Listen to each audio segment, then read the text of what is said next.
Hey guys, good morning. This is Eric with Inspired Trading Academy. I hope you guys are doing wonderful today. Just want to give you a play that I just took this morning based off the 5 minute chart. So, a lot of times people don't have time to trade, and I get that. So, I just did a quick little scalp session off a play that I saw setting up. Now, I do believe that it was just a good time that I just happened to be looking at the chart and I saw a breakout, and so I saw opportunity. Now, for most of you know that I am a retest trader, and so I look for breakouts and I look for price to come back down to a region um, where price recently have left. So you see that we have a nice little range here. We have support, we have resistance.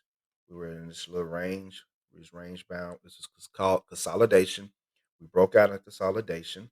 All right. They gave me the signal. What does the signal mean? The signal means that I need to get prepared for a potential pullback. A pullback did occur. All right. We get a nice little wick rejection. We came back down. We came back down into market structure. I then deployed a buy opportunity. Okay. I took a $5 lot size. All right. We got in this trade and I only wanted 20 pips. Okay. And I got out this trade with 20 pips, making a quick little $100 in literally 5 minutes. So I entered about right here. And 20. Boom. Got out right here. All right. So this was the level that I got out at. Nice little boom. Targets hit. I'm out of the trade. Okay. So that's a quick way. You guys just follow the rules. If price comes back, I'm taking it. Where I put my stop loss below um, the candle that did the limp that done the what they call the piercing of this particular structure. All right. So this candle did the piercing. So therefore my stop loss goes below the candle that did the piercing. Okay. Look over here. So over here you get a what? We get a break, and then we came back down to market structure. However, we didn't get a qualifying event. Uh, Price never rose back up, and then we get a failure. Okay, so that's why you want to make sure you have your stop losses properly. All right, and we want to monitor how price reacts. Okay, uh, when we get back up out of this structure. So over here, this could have been a trap for someone. Okay, however, all right. Now, I take that back. This wouldn't be a trap. Reason why I was looking, I was anticipating that it must have been some other arranging over here, but you would have never took a trade based off of this breaking of it because this is a new establishment of a resistance zone right here. Remember, price turns around at the top is resistance, price turns around at the bottom is support. Keep it simple. All right. So this wasn't even be considered to be taken as a trade because if we was taking this trade, we're basing it off of this structure right here. See how you consolidating and then you get a break and then you get a retest back into this zone again and then off to the races.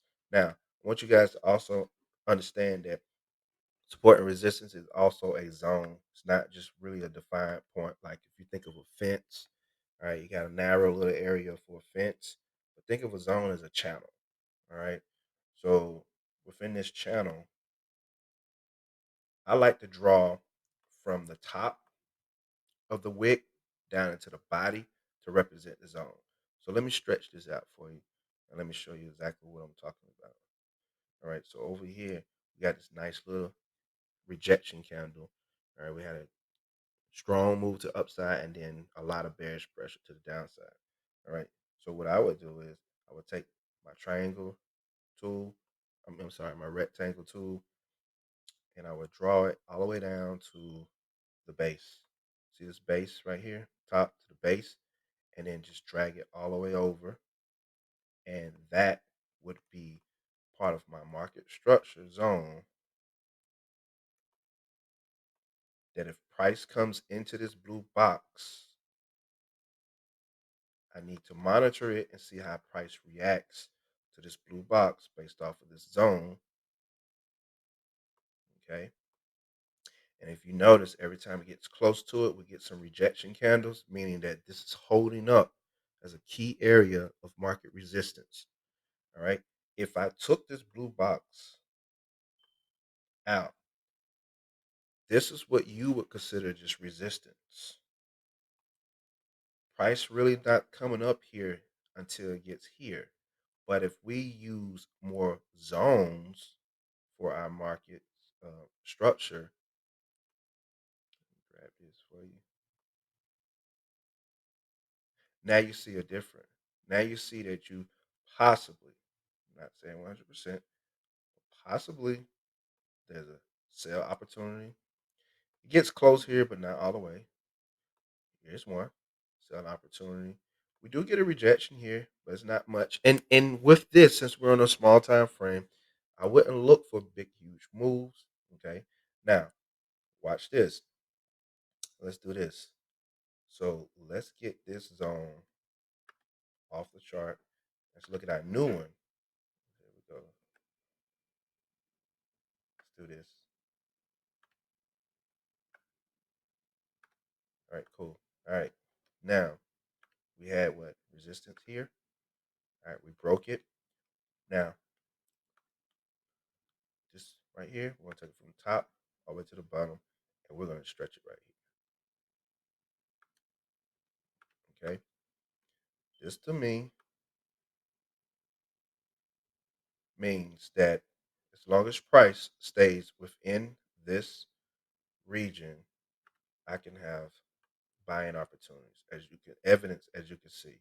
We got a rejection down in here, and look, these are these are potential buying opportunities for here. All right. Even if you have bought down here, you're already up 11 pips if you decided to. But what do we want? We're looking for price to break out of this area. Okay. Now we're in the earlier stages of this. All right. Look at this. You get a break and then you get a consolidation.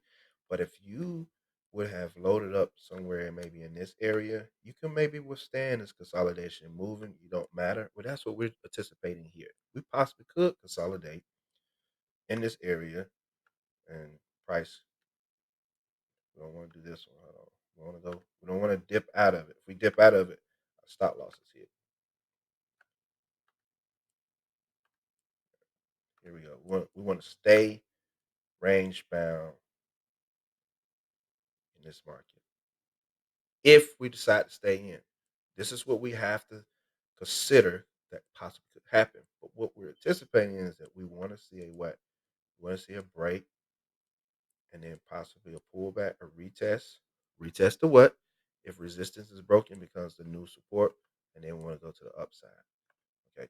Now, how do we determine levels to the upside?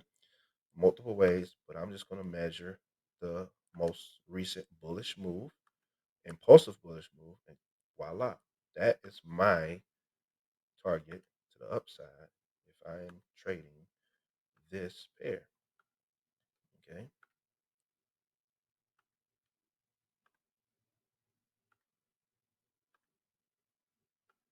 Mhm.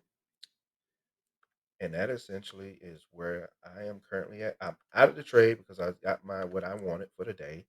And part of my trading rule is if I win, I don't take a trade after a win. I I enjoy my win for the day and I go on. That's just been a rule for me because I've seen plenty of times where I win and I turn around and give it all back to the market. So that's my rule. I suggest you guys to learn how to stick to your rules and create. Some of you guys who have worked with me, I sent you a investment trading plan that you're supposed to fill out. A lot of you haven't filled it out, and it's showing when you're not being consistent in your trading.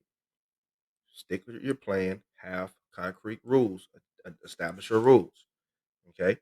Like for instance, if I have two or three losses in a row, I'm one of my rules is that I suspend all trading for the week.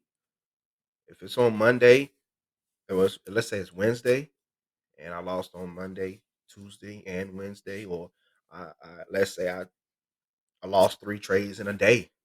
Regardless, I have to stop trading for the whole entire week. What that does is that just give you time to decompress and get and just see things. And because I've noticed that when a flurry of losses come, they come in like some good deep numbers, like series of sevens, eights, maybe even tens. I've seen myself lose 10 trades in a row, and you just feel like your strategy is not working anymore. And then what you want to do is you start saying, I quit, or I want to find another strategy. And then before long, you have a lot of strategies. You know a lot. I know a lot of strategies. I've attempted to do um, I work with the fibs. I work with naked charts, price action, so to speak. Did a little bit of dibbling and dabbling in moving averages, whole moving averages, the Fibonacci's, et cetera, et cetera, et cetera. Uh, Price action is by far the king. Those other indicators and strategies, they do work if you um, connect them with what we call confluence. So you have multiple things going on. That is great. All right. So I'm not saying that moving averages aren't. It's like, for instance, I can unhide my moving averages. All right. And guess what? Now look. So, and that's a rule. I'm gonna show you a trick to the moving averages too in another video. All right. But this, when the moving average price gets away from the moving averages, this is a time for me, especially if I'm dealing with stocks. I need to be looking at securing my profit. Okay. Price loves to stay near the moving average. Once it breaks away, you need to be looking at securing profit. When the price is near the moving averages, you need to be accumulating. So it's very important in asset driven markets such as cryptocurrencies or stocks, where you literally hold the asset um, and you're not trading in the derivative market like I am right now. Okay, so I hope that helped you guys. Um, I'm sorry I hadn't been putting out a lot of videos, but I've been trying to get things situated, and I hope to pump out a lot of videos like this moving forward. Y'all have a great one. Y'all stay safe. Keep doing what you do. Subscribe, hit that like button.